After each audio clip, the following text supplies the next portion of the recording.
Listening to children is important because it helps get you into the mindset of a young person.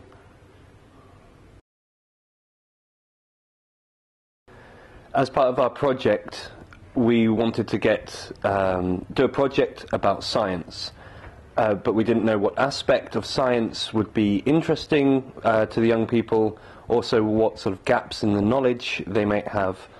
We went into a primary school and we spoke to two sets of 6 children aged between 9 and 11, and we did a load of activities, lots of different activities, to find out what they thought was science and what they thought a scientist was. Listening to their feedback, we realized that actually their knowledge of what science was very general. Science seemed to be a very far off thing that was not connected to them, had nothing interesting in it, and so we decided that our project would be to show exactly the different types of science that there are, the vast range of science. So we heard that, we asked them what things they enjoyed, and we heard, they enjoyed dinosaurs, computers, and then we turned around and said, well, dinosaurs is a type of science. Studying dinosaurs is science. Studying animals is science. Studying computers is science.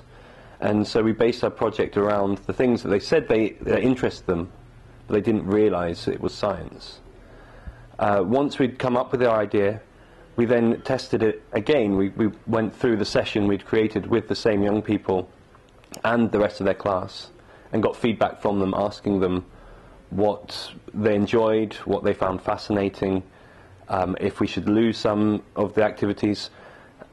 We found that some of the activities they really enjoyed, others they enjoyed, but they would rather longer time looking at videos and doing experiments, and so asked us to cut some of the smaller activities, which we did.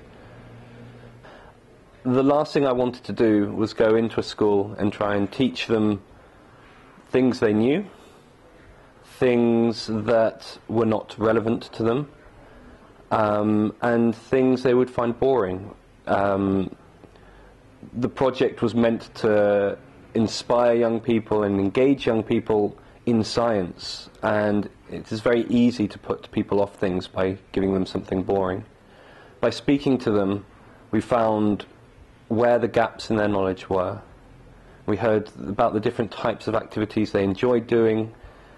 I can say, oh, this activity is fun, and I can think it's fun myself, but if they don't find it exciting, if they don't enjoy it, that's what counts. That's the important thing. And so it's only by getting direct feedback, listening to what they're saying, that you can make sure you tailor the project to it being as best as it possibly can.